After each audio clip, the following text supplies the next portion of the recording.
Hello everybody, Tyrone the God 3 here, and because it's Christmas or Hanukkah or New Year's or whatever holiday you're watching this on, I want to go ahead and do this part on the same day as part 3, so the final part, so we can go ahead and end off Pokemon Puzzle Challenge, the LP. So welcome to the final part. And in this part, we'll be fighting the champion Lance. And you're asking yourself, well then Tyrone, why is this part so long? Is it because it's that long to beat him? No. It is this long because the credits. Yes, I'm not kidding you. The credits in this game, for some reason, are very long. I cannot explain it. But I use Pichu. Yeah.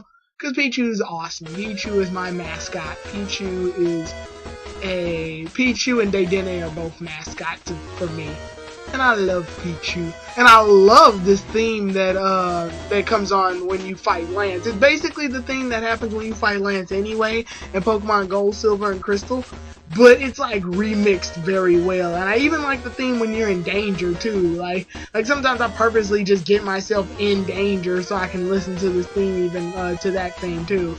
But God, like it's a really good theme. And it's fitting for the final puzzle battle. You can only get this battle if you challenge hard mode. So yeah. And once you challenge the hard mode of the game, then Lance will appear. If you challenge normal mode, then you just beat the Elite Four, and then that's the end game. And if you beat the easy mode, then you just fight Karen. So yeah, it's really good that they implemented this, just like in Pokemon Puzzle League. Pokemon Puzzle games are really, like, they take their modes that you enter very seriously, whereas in most games, when you go to a harder mode, then all you get is congratulations, you beat this game on a harder mode, here's an achievement. Where in this game, it's like, nah, you went through the trouble of going through a harder mode, then we're going to give you a different experience. We're not gonna make it seem like you just played the same game over and over. Because in Pokemon Puzzle League, if you do easy mode, then you basically fight all of the gym leaders that Ash fought. Basically, all of the Kanto region gym leaders. You fight all of them, and then when you get done fighting all of them, you end up fighting. I think Giovanni's the last one you fight, and then that's it. In normal mode, you fight Giovanni and all of the Elite Four.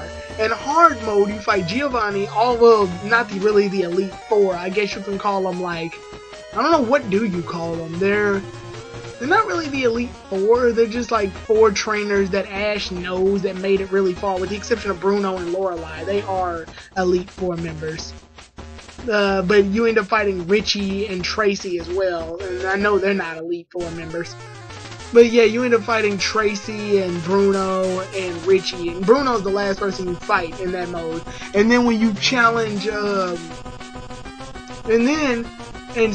think, what was it, hard mode I just said? Yeah, in hard mode. No, in super hard, excuse me. I think I was right. No, it's in normal hard mode you fight all of them. In super hard mode you fight all of them plus Gary. Because you fight Gary again, only this time he's the champion. Just like in the red, blue, and green games. And then I think there's a mode higher than that, where if you challenge, like very hard mode or something, where if you challenge, no, it was very hard mode, then super hard mode, excuse me. And if you beat all of the gym leaders and the Elite Four and Gary, then you get Ash gets teleported to this new dimension, and Mewtwo basically challenges you. And then when you beat Mewtwo, Ash will wake up from a dream, or at least he thought it was a dream, but then he'll see that he's got his little Puzzle League trophy, and basically you beat the game in its entirety. So yeah, that's how Pokemon Puzzle League handles difficulties. So it's a little bit more to it, but that's only because it's a console game. But in this game, it's satisfying to fight off against Lance in this one. And basically also means that every Elite Four member has been in a puzzle game except for Agatha. Fun little fact there. Because yeah, Agatha wasn't in a puzzle game. And yeah, I'm coming really close. I thought the Dragonite's not hard at all. Dragonite's definitely no challenge to me.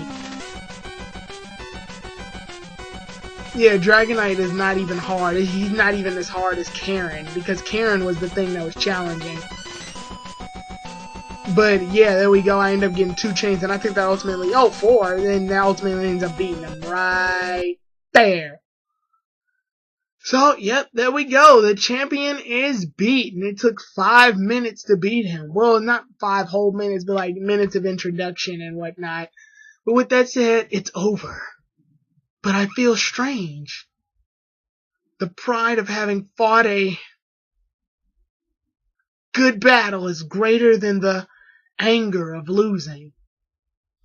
Yeah, I guess. You have become powerful. We will battle again. Well, will we battle again? Excuse me, I'm sorry, I didn't read that last part. Let us both improve. Then meet again. For the 1500th time, because I've beaten you so many times. But with that said, we get a phone call from Professor Elm. So yeah, hello, this is Professor Elm. Great job, that's the way to overcome the pressure. So yeah, I knew you could do it. When I first did this this game in its super hard mode, I was scared as hell because okay, after you beat hard mode, that's technically the end game. Like there's nothing else you can do. And when they said that there's a super hard mode, I actually got really scared because I'm like, oh crap. Well then, what can I do? I mean, I'm barely past hard mode, and then I got better each time I played. So yeah, now I can beat hard mode without any difficulties. But here we have the credits, and I love the credit music, and I think the game knows I love the credit music too, because they try to make these credits as long as possible. I shit you not, these credits are terribly long. Which is good in a way, because that means I can do post-mortem here without having to make a whole nother video over it. So yeah, with that said, Pokemon Puzzle Challenge, everybody. I loved this game when I first got it. At first, I didn't know what to think of it, because it was a puzzle game. And every time I got a Pokemon game, I was used to, battling Pokemon. And this, in a way, this is still battling. It's just a different style of it. And I really got into the puzzle series when I got this and League literally on the same year. So it was, like I said, it was a year of me playing these 2 games back to back. I will say Puzzle League is a little bit less forgiving in terms of, like, you know how I almost lost against Lance because my blocks were really high and like they were frozen to the point where if I wasted any more time I would have lost. Yeah, Pokemon Puzzle League is not as forgiving for that. If your blocks are frozen, then you literally have about 3 seconds to do anything that can decrease those blocks before you get your ass handed to you. So yeah, that's that. But overall, as a whole, I definitely recommend it if you're like a Pokemon fan and you want to play something other than the mainstream Pokemon games. It definitely kills a lot of time, and if you're really into puzzle games like Bejeweled or hell like Candy Crush or any of the other famous puzzle games, Tetris, Tetris Attack, then you will enjoy this game. It's a really fun game to play if you're really into puzzle games.